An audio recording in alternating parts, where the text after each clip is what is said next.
Welcome my dear rockers, कैसे हैं आप सभी। आज मैं फिर से हाजिर हूँ आप सबके सामने एक मर्डर मिस्ट्री को लेकर, जिसका नाम है त्रिब्राम।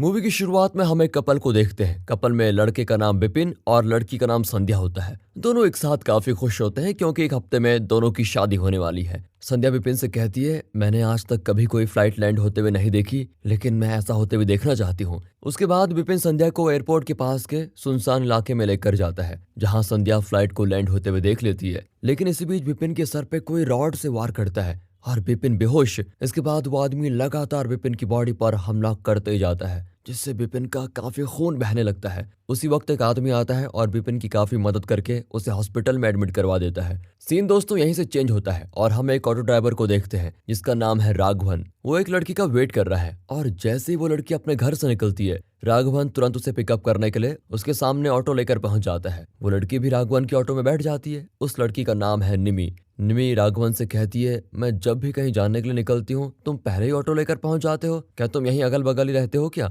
राघव भी कह देता है कि मैडम मैं यहीं बगल में ही रहता हूँ और मुझे भी ऑटो स्टैंड जाने के लिए इसी रास्ते से गुजरना पड़ता है। रास्ते में आपका घर पड़ता है तो मुझे सवारी भी मिल जाती है। अब निमी उसकी इस बात को समझ जाती है और फिर अपने काम के लिए निकलती है। राघवन देखने में तो काफी शरीफ है, लेकिन अंदर से उसकी हरकतें कुछ ठीक नहीं लगती। निमी के ऊपर उसकी गंदी नजर होती है। ऐसे ही एक दिन जब निमी हड़बड़ी में एयरपोर्ट जा रही होती है तो वो राघवन के ऑटो में बैठती है। उससे कहती है, मुझे जल्दी एयरपोर्ट पहुंचा दो, क्या कोई शॉर्टकट रास्ता है। राघवन निमी को जंगल के एक शॉर्टकट रास्ते से लेके जाता है और निमी जब वो रास्ता देखती है, उसके चारों तरफ जंगल के अलावा कुछ नहीं होता। ये देखकर तो वो घबरा जाती है कि कहीं कुछ गलत तो नहीं हो रहा मेरे साथ। राघवन अपनी ऑटो चलाने पर ध्यान देता है, लेकिन अचानक उसका ऑटो का टायर कहीं कील में लग जाता है, जिसकी वजह से उसका एक टायर पंचर होता है और फिर उसे मजबूरन ऑटो रोकना ही पड़ता है। इसी मौके का फायदा उठाकर निमी ऑटो से भाग जाती है। राघवन भी उसके पीछे जाता है, लेकिन तभी कोई पीछे से आकर राघवन पर हमला कर देता है और वो बेहोश। इस आदमी का नाम है हर्षा और ये इस कहानी का मेन लीड है। हर्षा राघवन को एक बैग में पैक करके अपने घर लेके आता है। घर पहुंचते ही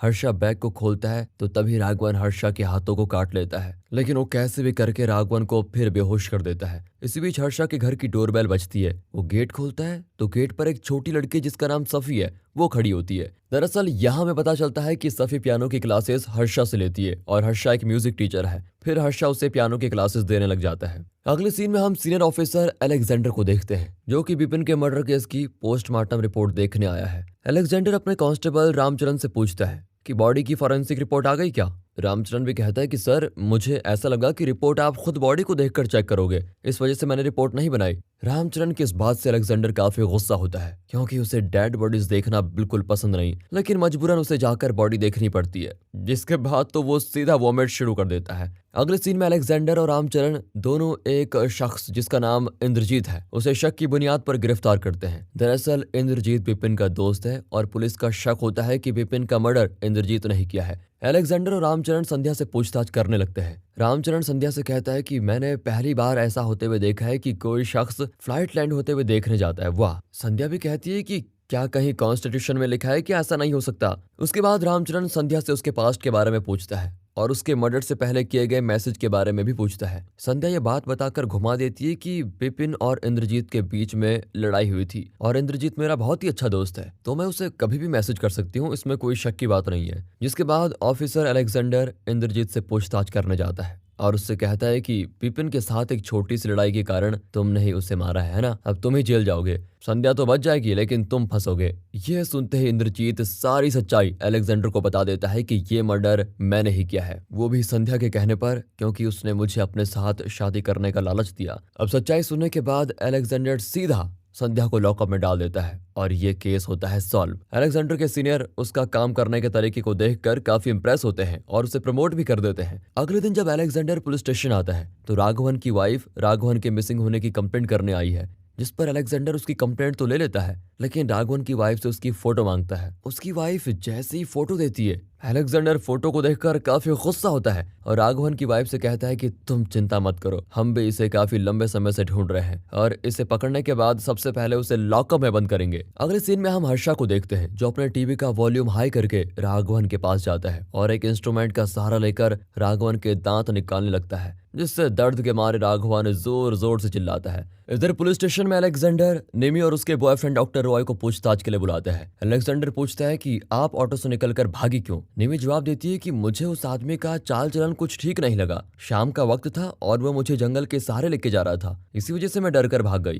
तभी रुआई भी कहता है कि दरअसल मैं उस दिन वहां नहीं था, मैं तो मेडिकल की ट्रेनिंग के लिए दिल्ली गया था और निमी जब रास्ते से जा रही थी तो उसके साथ ये सब कुछ हो गया। अलेक्जेंडर फिर उन्हें जाने के लिए बोल देता है क्योंकि उनसे कुछ खास बात पता नहीं चलती। फिर वो खुद रामचरण को लेकर घटना स्थल पर पहुंच जाता है जहां से राघवन गायब हुआ था। अब अलेक्जेंडर और रामचरण को राघव का ऑटो उसी जगह पर मिलता है और उसके साथ निमी का बैग भी, जो भागते हुए उस दिन उसने ऑटो में छोड़ दिया था। अलेक्जेंडर वहां थोड़ा और इन्वेस्टिगेट करके निकल जाता है। उसके बाद वो डॉक्टर रॉय के घर पहुंचता है और उससे बोलता है कि हमने इन्वेस्टिगेशन की, लेकिन हमें उस आदमी का पता नहीं चला जिसने राघवन को किडनैप किया। लेकिन निमी का बैग मिला है, उससे सामान गायब था, तुम पुलिस स्टेशन आकर बैग ले लेना। अलेक्जेंडर उससे ये भी कहता है कि हम पहले भी कहीं मिल चुके हैं क्या। डॉक्टर रॉय जवाब देता है कि हर्षा के केस में हम पहले भी मिल चुके हैं, जिस पर अलेक्जेंडर जवाब देता है कि हाँ, मुझे भी याद आया, हर्षा कहाँ है, तुम्हारे पास उसका कोई नंबर है क्या। डॉक्टर रॉय कहता है कि हर्षा एक म्यूजिक फाइल के लिए बाहर गया हुआ है और मेरे पास उसका कोई नंबर नहीं है। उसके बाद डॉक्टर रॉय अलेक्जेंडर को हर्षा का एड्रेस दे देता है। अब अलेक्जेंडर को डॉक्टर रॉय पर थोड़ा शक भी होने लगता है। उसे ऐसा लगता है कि हर्षा और डॉक्टर रॉय ने कहीं दोस्ती तो नहीं कर ली, बट डॉक्टर रॉय के पास तो हर्षा का नंबर ही नहीं है। लेकिन अलेक्जेंडर बिना कुछ बोले वहां से चला जाता है। अलेक्जेंडर के जाते ही निमी रूम से बाहर आती है और डॉक्टर रॉय से कहती है कि हमारा प्लान काम करेगा ना। डॉक्टर रॉय भी कहता है कि हाँ, हमारा प्लान जरूर काम करेगा। इधर हर्षा को एक मोबाइल पर एक मैसेज आता है जिसमें लिखा होता है कि cake is hot, eat it fast. Harsha message देखते ही अपने फोन का सिम निकाल कर तोड़ देता है और नई सिम लगाता है। जिसके बाद हर्षा राघवन के निकले हुए दांतों को एक हैमर के सहारे छोटे छोटे पीसेस में करता है। तभी उसकी डोरबेल रिंग बजती है। ऑफिसर अलेक्जेंडर उसके घर के बाहर होता है। वो हर्षा से उल्टे सीधे सवाल पूछने लगता है कि तुमने ही राघवन को किडनैप किया है ना, जल्दी बताओ। लेकिन हर्षा अलेक्जेंडर के सभी सवालों का एकदम परफेक्ट जवाब देता है। उसे चाय के लिए भी पूछता है। अब अलेक्जेंडर चाय के बहाने हर्षा के घर को चेक करता है और चेक करते करते अलेक्जेंडर की नजर उसी रूम पर जाती है जिसमें हर्षा ने राघवन को बंद किया है, बट उस रूम के बाहर एक ताला लगा हुआ है। अलेक्जेंडर पूछता है कि तुमने इसे बंद क्यों किया हुआ है। हर्षा कहता है कि दरअसल घर के ओनर ने उस रूम को बंद करके रखा हुआ है और मैं कभी उसको खोल नहीं सकता। फिर अलेक्जेंडर रूम से जुड़े हुए काफी सवाल हर्षा से करता है, जिस पर हर्षा थोड़े गुस्सा भी हो जाता है और अलेक्जेंडर से कहता है कि सर, आप मेरे घर का सर्च वारंट ले आइए और फिर उस रूम के ताले को तोड़कर आप चेक कर लीजिए, लेकिन अभी आप कुछ नहीं कर सकते। अलेक्जेंडर ये सुनते ही बहाना करके हर्षा के घर से चला जाता है। अब अगले दिन अलेक्जेंडर को एक खबर मिलती है और घटना स्थल पर पहुंचने पर उसे पता चलता है कि एक किलर ने किसी को मारकर उसे जंगल में फेंक दिया है। ये देखकर वो काफी घबरा जाता है और वो उस आदमी के हाथ को राघवन के डीएनए सैंपल से मैच करता है, लेकिन वो मैच नहीं होते। इसके बाद अलेक्जेंडर इन्वेस्टिगेट करने के लिए हर्षा के घर जाता है, लेकिन उसके मकान मालिक से अलेक्जेंडर को पता चलता है कि हर्षा ने 4 दिन पहले ही ये घर खाली कर लिया है। अब अलेक्जेंडर उस पूरे घर में घूमने लगता है और घूमते घूमते उसकी नजर उसी कमरे में पड़ती है जिसमें हर्षा ने राघवन को रखा था। फिर वो घर के मालिक से कहता है कि तुमने इस रूम को बंद क्यों किया हुआ है। मकान मालिक जवाब देता है कि ये रूम नहीं, ये तो घर का बेसमेंट है, इसे भी पूरे घर के साथ हर्षा को दे दिया गया था, शायद उसी ने बंद किया होगा। इसके बाद अलेक्जेंडर उस दरवाजे को खोलकर बेसमेंट में जाता है। बेसमेंट पूरा खाली होता है, लेकिन वहां मौजूद कुछ निशांस को देखकर अलेक्जेंडर सारी कहानी समझ जाता है। उसके सामने विजुअल्स आने लग जाते हैं कि कैसे हर्षा ने राघवन को मारा होगा। लेकिन यहाँ सबसे बड़ा सवाल यह होता है कि हर्षा ने राघवन को मारा क्यों।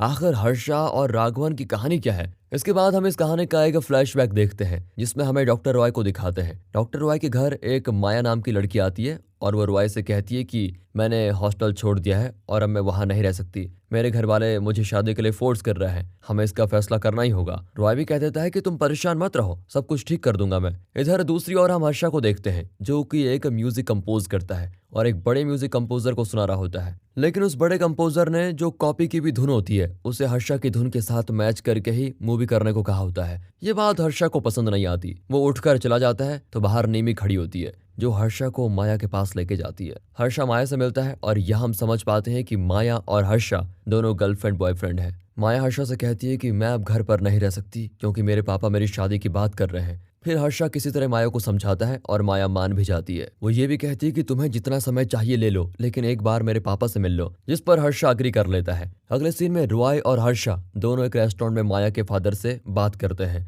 माया के फादर से हर्षा सारी बात बता देता है कि मैं माया से प्यार करता हूं और शादी करना चाहता हूं। तभी अगल बगल की टेबल पर बैठे माया के मामा और चाचा वहीं पर आ जाते हैं। वो हर्षा से कहते हैं कि हर्षा, ये सब क्या है, तुम दोनों को अभी सिर्फ एक दोस्त बनकर रहना चाहिए। दरअसल वो दोनों मामा और चाचा मिलकर हर्षा को डराने की कोशिश कर रहे थे, लेकिन हर्षा डरता नहीं। हर्षा माया के पापा को कहता है कि मैंने बहुत रिस्पेक्ट से आपसे बात की, लेकिन आप ये चीप हरकत कर रहे हैं, समझे। तभी माया के पापा हंसने लगते हैं और कहते हैं कि मैं तो बस तुम्हें टेस्ट कर रहा था, तुम दोनों शादी करो, मुझे उससे कोई दिक्कत नहीं है, लेकिन अभी तो मैं माया को घर लेके जा सकता हूँ ना। तो हर्षा कहता है कि हाँ, आप लेके जाइए, थोड़ा टाइम लीजिए आराम से, मैं अभी माया से शादी नहीं करने वाला हूँ। इसके बाद सभी अपने अपने घर चले जाते हैं। हर्षा वापस से अपने काम पर लग जाता है। वो बहुत से प्रोड्यूसर्स के घर जाता है, उन्हें अपने कंपोज की भी म्यूजिक सुनाता है, लेकिन उसे कहीं भी काम नहीं मिलता। हर्षा थक हार कर अपने घर वापस आ ही जाता है, जहाँ रॉय उसे कहता है कि माया ने आज कितनी बार तुम्हें कॉल किया है पता है। तो हर्षा अपना फोन से माया को कॉल करता है। माया से हर्षा को पता चलता है कि माया के घर वाले ने उसे जबरदस्ती घर में बंद करके रखा हुआ है और उसके साथ वो जबरदस्ती कर रहे हैं। जिसके बाद हर्षा गुस्से से उसके घर की तरफ निकलता है। निमी और रॉय भी उसके साथ जाते हैं। हर्षा माया के पिता से कहता है कि जब हमने सब कुछ डिसाइड कर लिया था तो आप फिर ये बदतमीजी क्यों कर रहे हो। माया के पिता जवाब देते हैं कि बदतमीजी, ये मेरी बेटी है और मैं उसके साथ जो करूं, मारूं पीटूं तो मैं उससे क्या। हर्षा कहता है कि मैं आपकी पुलिस में कंप्लेंट करूंगा और थोड़ी देर में पुलिस आपको उठाकर लेके जाएगी। माया को तो मैं छुड़ा ही लूंगा, लेकिन आपका क्या होगा। माया के अलावा आपकी 2 बेटियां भी हैं, सोचिए जरा। हर्षा का ये बोलते ही माया के पापा माया को सबके सामने घर से निकाल देते हैं। उसके बाद माया और हर्षा दोनों शादी करके एक साथ रहने लगते हैं। दोनों एक दूसरे से काफी खुश भी होते हैं। कुछ ही दिनों में माया के पापा भी हर्षा के घर दोनों को देखने आते हैं और दोनों को एक साथ खुश देखकर माया के पिता दोनों को माफ कर देते हैं। सीन यहीं से चेंज होता है और हम माया को एक कार में अपनी एक फ्रेंड के साथ देखते हैं। उस कार को राघवन चला रहा होता है। दरअसल माया कंपनी में नाइट शिफ्ट में जॉब करती है। माया और उसके साथ काम कर रही सारी लड़कियों को कंपनी की तरफ से वैन की फैसिलिटी मिली होती है और राघवन उसी कंपनी में ड्राइवर होता है। अब राघवन जल्दी पहुंचने के लिए गाड़ी काफी स्पीड में चलाता है। ये देखकर माया उसे स्पीड कम करने को कहती है, लेकिन राघवन उसकी बात सुनता ही नहीं और अपनी स्पीड में ड्राइव कर रहा होता है। माया के बार बार मना करने पर राघवन उसे गालियां दे देता है। फिर माया अपने ऑफिस पहुंचकर वहां के मैनेजर से राघवन की कंप्लेंट करती है कि ये कैसी बातें कर रहा था मेरे साथ, जिस पर मैनेजर राघवन को काफी सुनाता भी है और उसे कल से गाड़ी ना चलाने के लिए कह देता है। अब राघवन इस बात से काफी गुस्सा होता है। अगले दिन राघवन फिर से गाड़ी से उसे घर छोड़ देता है, लेकिन माया राघवन को देखकर वापस मैनेजर के पास जाती है और उससे कहती है, मैंने आपको मना किया था ना कि मुझे दूसरा ड्राइवर चाहिए, आपने फिर उसी लड़के को काम दे दिया। अब मैनेजर राघवन को देखकर काफी गुस्सा होता है, क्योंकि उसने राघवन को गाड़ी से दूर रहने को कहा था, इसके बावजूद वो गाड़ी चला रहा है। मैनेजर तुरंत ही दूसरे ड्राइवर को बुलाकर माया को उसके घर छुड़वा देता है। राघवन को सबके सामने अपनी ये बेइज्जती पसंद नहीं आती और ये सब देखकर वो काफी गुस्सा होता है। इधर रात में हर्षा को म्यूजिक कंपोजर का कॉल आता है, जिसे हर्षा ने सबसे पहले अपना म्यूजिक सुनाया था। दरअसल उस म्यूजिक कंपोजर को हर्षा का म्यूजिक काफी पसंद आया है और वो उसे अपनी फिल्म में म्यूजिक देने का ऑफर भी करता है। हर्षा वो ऑफर एक्सेप्ट कर लेता है। रातों रात अपने काम के लिए चेन्नई निकल जाता है। साथ ही माया के लिए एक नोट भी छोड़कर जाता है, जिसमें लिखता है कि मुझे एक मूवी में म्यूजिक कंपोज करने का काम मिल रहा है और मैं उसके लिए चेन्नई जा रहा हूँ। माया भी जब अपने जॉब पर जाने के लिए रेडी होती है, तभी वो हर्षा का नोट पढ़कर काफी खुश होती है और जब घर से बाहर निकलती है तो गाड़ी लेकर राघवन उसके घर के सामने खड़ा होता है। राघवन को देखकर माया काफी गुस्से में होती है, लेकिन तभी राघवन माया से अपनी गलती के लिए माफी मांगता है और कहता है, आज उस नए ड्राइवर का रूट चेंज हो गया है, आप उससे बात कर लीजिए। माया उस नए ड्राइवर से बात करती है। वो ड्राइवर कहता है कि मैडम, आज मेरा रूट चेंज हो गया है, इसलिए आज मैं नहीं आ पाऊंगा, मेरे बदले राघवन को ही आज भेज दिया गया है, प्लीज आप उसी के साथ मैनेज कर लीजिए। माया फिर उसकी बात मान जाती है और राघवन की कार में बैठ जाती है। उसके बाद अपने हेडफोन्स को अपने कानों में लगाकर गाने सुनने लगती है। गाने सुनते सुनते वो सो भी जाती है। थोड़ी देर बाद जब उसे होश आता है, वो एक जंगल में होती है और उसके सामने राघवन शराब की बोतल के साथ होता है। माया राघवन से सवाल करती है कि तुम मुझे कहाँ लेके आ गए हो। राघवन कहता है, तुमने मेरी कंप्लेंट की और मैं तुम्हें बता दूं मैं क्या चीज हूँ। इसके बाद राघवन माया पर हमला कर देता है और जान से ही मार देता है। अगले दिन एक बच्चा जो कि उसी इलाके से गुजर रहा होता है, उसे माया की लाश मिलती है। वो फौरन पुलिस को इन्फॉर्म करता है और ऑफिसर अलेक्जेंडर वहां आकर इन्वेस्टिगेट करने लगते हैं। माया की बॉडी से उसका सर गायब है और पूरी बॉडी खून से लथपथ होती है। फिर इन्वेस्टिगेट करने पर अलेक्जेंडर माया की कंपनी में जाता है, जहां मैनेजर से उसे पता चलता है कि माया तो उस दिन ऑफिस ही नहीं आई। उसके बाद अलेक्जेंडर उस नए ड्राइवर से सवाल करता है। ड्राइवर भी अलेक्जेंडर के सवालों का जवाब नहीं दे पाता। अलेक्जेंडर समझ जाता है कि जरूर इनके बीच कुछ ना कुछ गड़बड़ है। अलेक्जेंडर उसे धमकी देता है तो वो ड्राइवर सारी बात बता देता है। वो कहता है कि मुझसे जबरदस्ती करके राघवन ने गाड़ी छीनी थी और उसी दिन यह हादसा हुआ था। तभी राघवन भी वहां पर आ जाता है। अलेक्जेंडर सीधा उसको पकड़ने का ऑर्डर देता है, रामचरण राघवन को पकड़ भी लेता है और दूसरी तरफ रॉय, निमी और माया के परिवार को माया की मौत की खबर लग जाती है। सभी लोग काफी दुखी होते हैं। इधर हर्षा का भी काम खत्म हो जाता है और वो अपने घर वापस आता है, लेकिन उसे घर पर माया नहीं मिलती तो वो रॉय को कॉल करता है। रॉय उसे सीधे हॉस्पिटल बुलाता है और सारी बातें बताता है। अब हर्षा माया की मौत की खबर सुनकर बिल्कुल टूट जाता है। उसे माया की मौत से एक सदमा लगता है। उसके बाद राघवन को कुछ समय के लिए कैद हो जाती है, लेकिन हर्षा, निमी और रॉय जज से राघवन की सजा मौत को सुनाने को बोलते हैं, लेकिन जज उसकी बात नहीं मानते। वो कहते हैं कि अभी के लॉ के हिसाब से हम किसी को मौत की सजा नहीं दे सकते। अब कुछ ही दिनों में राघवन जेल से छूटकर बाहर आ जाता है। जेल से छूटने के बाद वो एक ऑटो रिक्शा खरीदता है और उससे को ही चलाने लग जाता है। हर्षा, निमी और रॉय ये देखकर काफी दुखी होते हैं। निमी कहती है कि राघवन ऐसे नहीं घूम सकता, उसे मरना ही होगा। उसके बाद ये तीनों मिलकर एक मस्त प्लान बनाते हैं, जिसमें निमी राघवन की ऑटो से रेगुलर ट्रैवल करती रहेगी और उसे अपने जाल में फंसाकर जल्दी एयरपोर्ट पहुंचने के बहाने जंगल के रास्ते से लेके जाती है, जहां हर्षा रास्ते में कील बिछाकर राघवन के रिक्शे को पंचर कर देता है और उसे बेहोश करके अपने घर लेके जाता है और एक दर्दनाक मौत देता है। मूवी के आखिर पार्ट में हम देखते हैं कि अलेक्जेंडर हर्षा का सारा प्लान समझ जाता है और अपने सीनियर से कहता है कि हर्षा ने जो किया वो सही किया। राघवन ने उसकी बीवी की जान ली, लेकिन हमारे कानून ने उसे उम्र कैद की सजा देकर उसे रिहा भी कर दिया। अब वो किसी और को भी तो नुकसान पहुंचा सकता था। राघवन जैसे दरिंदों को तो सूली पे ही चढ़ाना चाहिए। मैं हर्षा को गिरफ्तार नहीं कर सकता। उसके सीनियर भी इस बात को समझ जाते हैं और हर्षा पर कोई चार्जेस नहीं लगाते। और दोस्तों, इसी के साथ ये मूवी खत्म होती है और आपसे गुजारिश है कि हमारे दूसरे चैनल मूवीज वेदर को भी सपोर्ट कीजिए। वीडियो अच्छी लगी हो तो लाइक कीजिए, चैनल को सब्सक्राइब। मिलते हैं अगली वीडियो में, तब तक के लिए गुड बाय, अपना ख्याल रखिए and finally thanks for watching.